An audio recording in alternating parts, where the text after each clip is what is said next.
SEC Media Days are this week. That feels important. Wait, let's talk about those. That's always a big topic of conversation. 6 new coaches are in the conference. One stayed in conference, which is always just a weird thing. It was Lane Kiffin. He's over at LSU now.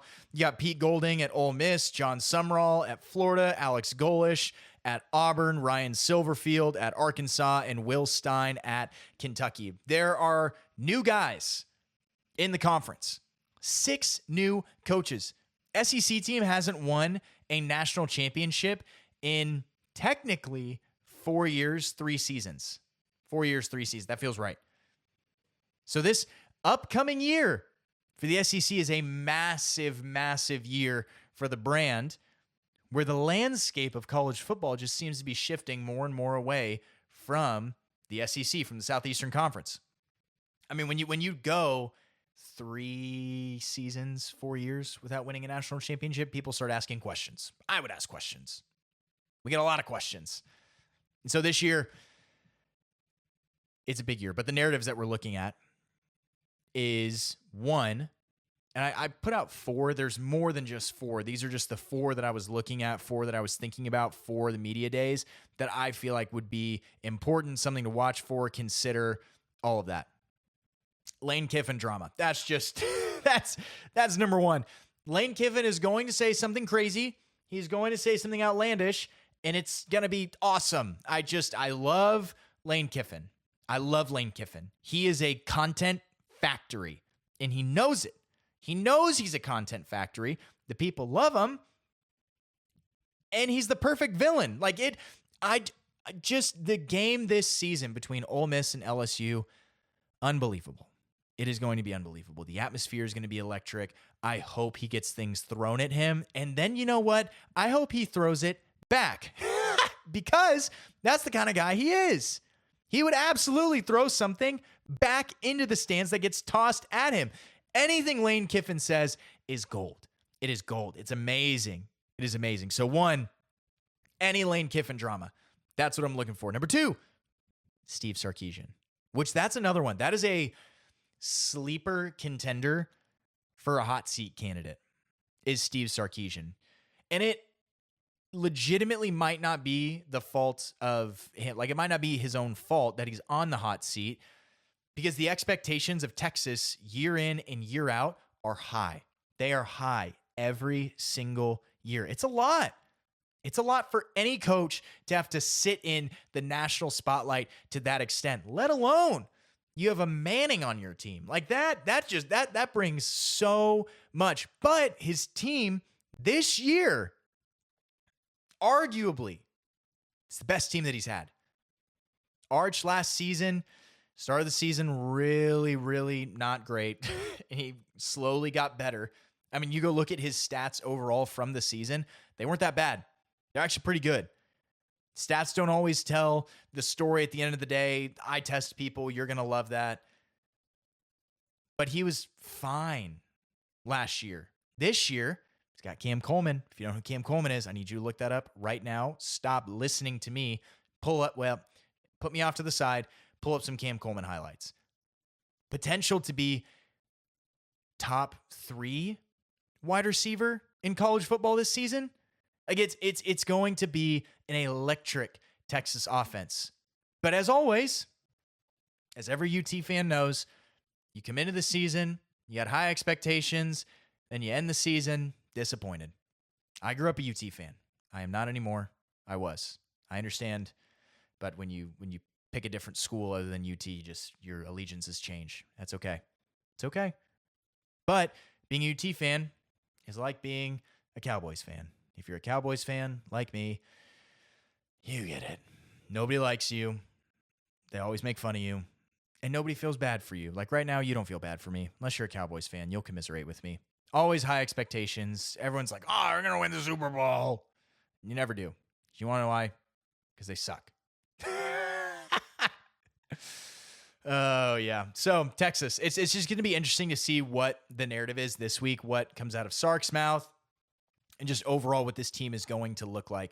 Sark is really good at having conversations with the media. I mean, there was a picture of him and Joey McGuire, Texas Tech's head coach. They're at a Texas high school football conference, I believe, over the summer. I think it was a couple days ago.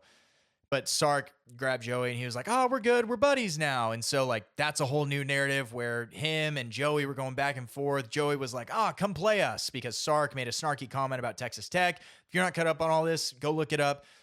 But Sark is good at having conversations with the media. He's good at spinning narratives. He's good at creating compelling stories. And so it's just going to be interesting what Sark is going to say this week. Number 3, who's Alabama? Seriously. I don't know. I think Alabama fans are they might be confused too, because there was a crazy extension that DeBoer got. Just a crazy extension that almost felt like it came out of nowhere. Like nobody was really expecting that. I think it just came out of the blue because it was 7 years, runs through 2033. There's just a lot. 12.5 annually. Buyout starts at $10 million in 2027. Guarantees 90% of his remaining salary if he's fired. So it's a lot. 7 years, $87.5 million. It's a hefty contract that Alabama just committed themselves to, that I feel like fans aren't even that committed to Kalen DeBoer. So maybe the thinking through the university was, we are going to show DeBoer that we're committed to him, and then fans will just not even fall in line, but they'll fall in love with Kalen DeBoer, just like we love Kalen DeBoer. Maybe the donors love Kalen DeBoer. It's not just we're just going to toss this at him just because. Like, clearly there's thought that goes into us. There's multiple things that go into this, but it was a weird extension that came out of the blue. Also, lost a phenomenal running back commit in Hollywood Smothers. So what the nuts is the run game going to be this year? That's all anybody can talk about with Alabama is run game, run game, run game, run game. What's the run game going to be? I don't know. It's a great question. I'm curious too. What is the run game going to be for Alabama? Because last year, Cheeks. This year, looking like Cheeks. We don't even know who the starting quarterback is yet. It just feels like there's a lot of chaos and confusion. Maybe not knowing the starting quarterback is a tactical decision by the coaching staff. It's very much an option. Being in Texas, being around high school football culture, coaches can be very selective about who they share that information with because they think it's going to give them an upper edge. Sometimes it does. But yeah, lost a phenomenal running back commit. Kalen DeBoer with a wild extension, and nobody really knows what's next. Like what is next for Alabama? How are they going to win fans and keep them around? Like, they're obviously not going anywhere. But how can you win the love of the fans back? That's going to be one thing that I'm looking for. Last thing, Ole Miss. Ole Miss is a storyline that I'm interested in. I know that Ole Miss is not the biggest brand. I know that they are not the biggest contenders in people's minds. That goes back to the brand conversation. But I do think that Ole Miss is going to be very interesting this upcoming year. Pete Golding, he got a little bit of magic. I mean, he got a little bit of magic. New coordinators, so that's going to be interesting. You got to pick a different word than interesting. It's going to be intriguing. Different I word as I hit my mic. Because there's returning production with Trinidad Chambliss, who already coming into the season is a Heisman favorite. Like, Trinidad Chambliss absolutely is a Heisman favorite coming into this year. And Kewan Lacey. That's going to be interesting. The combo between Chambliss and Lacey both coming back, fascinating. You're going to want to keep an eye on the wide receiver room with Jonte Cook. We just don't totally know what's going to happen with the wide receiver room. Got to think that it's at least going to be good. The question is the wide receiver room going to be great? Because if it's great, the Rebels have a chance to have one of the best offenses in the country. Led by Trinidad Chambliss, anchored by Kewan Lacey, supported by a wide receiving room. I mean, it has the chance to be one of the greatest offenses this season, not all time, of this season. And defense, Brian Brown, he's not new, but change always just brings in new dynamics, new defensive coordinator. And Golding's big talking point on defense this offseason, whenever there's been interviews, conversations with him, it's always been about depth. Great teams have depth. So the question is, will Ole Miss on defense have depth? Great question. We're going to figure that out together. Probably through weeks 1, 2, and 3, we'll figure out a little bit more about Ole Miss. But at the very least, they are intriguing. They are interesting. They are a team that I am fascinated with. And